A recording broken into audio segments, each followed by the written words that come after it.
लेने वाले हो तो इस वीडियो को आप पूरा देखना। आज हमारे पास है फिजिक्स का एक वायरल मॉडल पेपर जिसका कंप्लीट सॉल्यूशन मैं आपको इस वीडियो में देने वाला हूं। आपको यहां पर पता चलेगा कि किस पैटर्न पर आपका फिजिक्स का पेपर आएगा, यानी 27 फरवरी को आपका पेपर कैसा रहेगा, कितना आपका हार्ड होगा, कितना आपका इजी होगा, क्वेश्चन कैसे आएंगे, आपको कॉपी कैसे लिखना है, सारी चीजें कौन कौन सी गलती नहीं करना, इस वीडियो में आप जानेंगे। तो अगर इस वीडियो में बताए गए इस पूरे पेपर का सोल्यूशन कर लेते हो तो गारंटी है कि हर बच्चा पास हो जाएगा, है ना। पास कराने की गारंटी। अगर आपको मैं जितना चीजें करा रहा हूं, आपको पूरा क्वेश्चन अच्छे से सॉल्व बस कर लेना है, आप बड़े आराम से पास हो जाओगे। मैं बात करूं 70 के पूर्णांक पे पासिंग मार्क आपको पता है कि 23 नंबर ही होता है मात्र, लेकिन आपको कम से कम 35 से 40 नंबर मिल जाएंगे अगर आपकी तैयारी बेहतर बिल्कुल नहीं है तब भी। ठीक है, तो चलिए इस पेपर को करना बाकी मैं यहाँ पर करा देता हूँ। 346 BY आज के हमारे इस मॉडल पेपर का कोड है और इसको देखोगे 3 घंटे 15 मिनट में पूरा हल करना है। निर्देशों की बात कर ले तो भैया कैसा पेपर आएगा, सेम पूरा निर्देश आपको पूरा अच्छे से पहले देख लेना है, क्योंकि निर्देश देखने से ही चीजें पता चलती है कि आखिरकार क्वेश्चन पेपर कैसा रहेगा हमारा। देखो यहां पर आपको प्रारंभ का 15 मिनट परीक्षार्थियों को प्रश्न पत्र पढ़ने के लिए निर्धारित है। सभी प्रश्न अनिवार्य है। आपका जो पेपर है 5 खंडों में बटा रहेगा। इसमें खंड आ जिसमें ऑब्जेक्टिव रहेंगे बहुविकल्पी 1 नंबर वाले, खंड बा इसमें आपके अति लघुत्तरी 1 अंक वाले, खंड सा जिसमें आपका लघुत्तरी प्रकार का फर्स्ट प्रकार का क्वेश्चन 2 नंबर वाले, खंड दा जो कि आपका लघुत्तरी सेकंड टाइप के क्वेश्चन 3 अंक वाले, और खंड या जो होगा इसमें विस्तृत उत्तरी क्वेश्चन 5 अंक वाले। इस तरीके से पूरा पैटर्न शुरू में ही बता दिया गया कि आपको भटकना ना पड़े, सारी चीजें पहले पता चल जाए। तो इसलिए मैं आपको पूरा पैटर्न समझा देता हूं कि न्यू पैटर्न है पूरा, जो 27 फरवरी को आने वाला पेपर है इसी पैटर्न पर आएगा। ये चीज आपको पता होनी चाहिए, ठीक है ना। तो जितने भी बच्चे तैयारी कर रहे हैं अपना बिल्कुल अच्छे से इस वीडियो को पूरा देखना। आ जाओ यहां से पहले शुरू करते हैं ऑब्जेक्टिव से। बहुविकल्पीय प्रश्न टोटल 6 आएंगे। कितने आएंगे भैया? तो 6 MCQ जैसे केमिस्ट्री में आए थे वैसे ही यहां पर आने वाले हैं। आपको पहला खंड आ है, इसमें देखोगे तो ऑब्जेक्टिव का पहला क्वेश्चन स्टार्ट है जिसमें कह रहा है विद्युत फ्लक्स का मात्रक होता है। फिजिक्स में एक ऐसा क्वेश्चन भी आता है जिसमें मात्रक पूछे जाते हैं। अब देखो 4 ऑप्शन दिए गए हैं, आपको कॉपी देखो कैसे लिखना है। सारी चीजें फिजिक्स की कॉपी बहुत इंपॉर्टेंट रोल निभाती है, क्योंकि बहुत सारे बच्चे गलती करते हैं इसमें। आपको भाई पता नहीं चलता कि नंबरिंग कैसे करें, न्यूमेरिकल कैसे करें, डेरिवेशन भी यहाँ पर आते हैं, यह भी बड़ी बात है।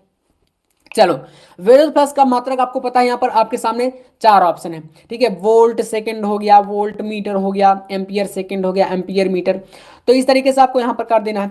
अगला एन टाइप अर्धचालक होता है। तो देखो यहाँ से आप पहले इस तरीके से प्रश्नोत्तर संख्या 1 डाल करके का खा गा घा अंगा और चा 6 क्वेश्चन आएंगे, 6 के 6 डाल देना है। जिसका जो सही है आपको वहां पर उसको जो है टिक करते जाना है। ठीक है, तो इस तरीके से जैसे कि आपको एन टाइप चालक में क्या होता है, तो ये धनात्मक होता है, ऋणात्मक होता है, विद्युत उदासीन। तो यहाँ पर ये विद्युत का उदासीन होता है, कोई चार्ज ही नहीं होता। तो यहाँ से इस तरीके से कर देंगे। विद्युत चुम्बकीय तरंगें क्या होती हैं, तो यहाँ पर केवल अनुप्रस्थ होती हैं। ठीक है, तो यहाँ पर केवल अनुप्रस्थ कर देंगे। ऐसे यहाँ पर कह रहा है क्वेश्चन घ नंबर, प्रिज्म से गुजरने के पश्चात श्वेत प्रकाश यानी सफेद रंग का जो प्रकाश है वो किस रंग के विचलन न्यूनतम होता है, किस रंग में, तो लाल रंग में। ठीक है, ये वाला सही है।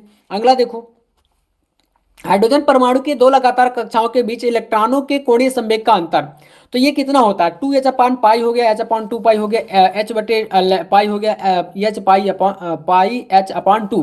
तो ये h/2 पाई के बराबर, यानी कि आपका बी वाला सही है। ठीक है ना। लास्ट ऑब्जेक्टिव है, यहां पर कह रहा है धारावाही चालकों के चारों तरफ उत्पन्न क्षेत्र को कहते हैं केवल चुंबकीय क्षेत्र या केवल विद्युत क्षेत्र या दोनों या इनमें से कोई नहीं। तो भाई धारावाही चालक के चारों ओर केवल चुंबकीय क्षेत्र उत्पन्न होता है। ठीक है ना, तो बी वाला इसका सही, ज्यादातर यहाँ पर बी आपके ऑप्शन है, तो इसको कर दीजिए। यहां से आप आ जाओगे खंड बा में, और जो खंड बा है ये प्रश्न आपके 1 अंक वाले हैं। कितने? 1 अंक। ठीक है ना। चलिए अति लघुत्तरी टाइप के क्वेश्चन होते हैं। प्रश्न संख्या 2 का नंबर आपको आना है इस तरीके से। यहाँ पर पहले अगर जगह रहे तो डालिएगा, वरना नया प्रश्न हमेशा नए पेज से स्टार्ट करना। मैं आपको यहाँ पर आपको सजेशन यही बताऊंगा, ठीक है, यही बताऊंगा कि भाई नए पेज से नया क्वेश्चन करना। तो यहाँ से दूसरे का पहला क्वेश्चन कह रहा है कि गोलीय सतह पर प्रकाश के अपवर्तन के लिए सूत्र जहां संकेतों के सामान्य अर्थ हैं की सीमाओं का उल्लेख करिए। सूत्र यहाँ पर ये दिया है इस तरीके से। सूत्र क्या है, n2/v - n1/u equal to n2 - n1/r, ये सूत्र है। अब इस सूत्र में कह रहा है कि संकेतों के समान अर्थ बताइए।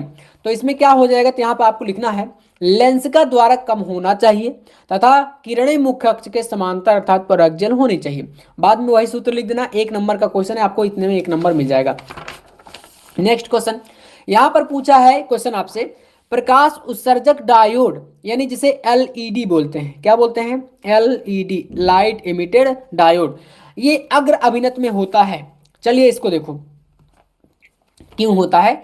तो प्रकाश उत्सर्जक डायोड अग्र अभिनत में इसलिए होता है यानी एलईडी, क्योंकि इस कारण चालन बैंड में मुक्त इलेक्ट्रॉन, चालन बैंड के जो मुक्त इलेक्ट्रॉन होते हैं ये संयोजी बैंड के कोटरों से रिकम्बाइन होते हैं, जिससे प्रकाश उत्सर्जित होता है। ठीक है ना, इतना कर लो आप लोग। इसके बाद एक क्वेश्चन यहाँ पर जो सबसे इंपॉर्टेंट है मैं आपको बताता हूँ, और इसका मैं सॉल्यूशन भी आपको बता देता हूँ। ठीक है ना, बहुत इंपॉर्टेंट ये क्वेश्चन है, आपको बिल्कुल इसको भूल करके भी भूलना नहीं है, चीजें याद रखिएगा। ठीक है ना, इसमें क्या कह रहा है क्वेश्चन देखो, यहां से मैं सोल्यूशन करता हूं। इसमें कह रहा है कि यदि प्रिज्म कोण और न्यूनतम विचलन कोण के मान बराबर हैं, अर्थात यहां पर प्रिज्म कोण डेल एम इक्वल टू क्या है, विचलन कोण ए, यानी इसके मान बराबर हैं, तो पदार्थ का अपवर्तनांक वही चीज ऐसे करना, न्यूनतम विचलन कोण के बराबर आपको प्रिज्म कोण दर्शा देना। एक फार्मूला जो कि यहां पर दिया है प्रिज्म के पदार्थ का अपवर्तनांक, ये सूत्र याद कर लेना, जो कि क्या होता है आपका फॉर्मूला, तो सूत्र होता है आपका sine A plus del M बटे 2 whole upon sine A by 2, ये सूत्र। ठीक है, इस प्रकार से इसको याद कर लेना है। अब ये फॉर्मूला हो गया, फॉर्मूले में आपको इतना ध्यान देना कि जो डेल एम है इसके बराबर आपका ए है, तो इसकी जगह पर आप ए लिख सकते हो अगले स्टेप में, तो आप इस तरीके से कर सकते हो साइन ए प्लस इसकी जगह पर ए, क्योंकि ये बराबर है डेल एम के, तो बटे 2 हो जाएगा, और होल अपान आपका वही साइन ए बाई 2 ऐसे चलेगा। ये ए प्लस ए अर्थात 2a, तो 2 से 2 कैंसिल होगा, है ना, तो ए बचेगा, तो यहाँ पर बच जाएगा साइन ए, और बटे में हो जाएगा साइन ए बाई 2 ऐसे चलेगा।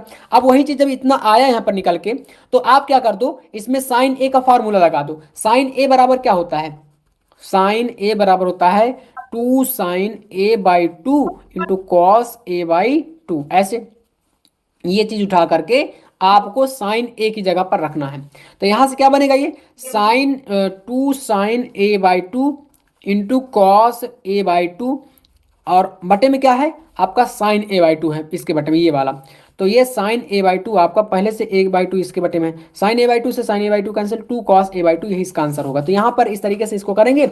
नेक्स्ट पेज पर ऐसे देखो, यहाँ पर ये फॉर्मूला लगा करके इसको जो है सोल्यूशन यहाँ पर 2 कॉस ए बाई 2 यही आया इसका अपवर्तनांक। ठीक है, इतना करना है, इसका कोई मात्रक होता नहीं है, तो परेशान बिल्कुल होना नहीं आपको।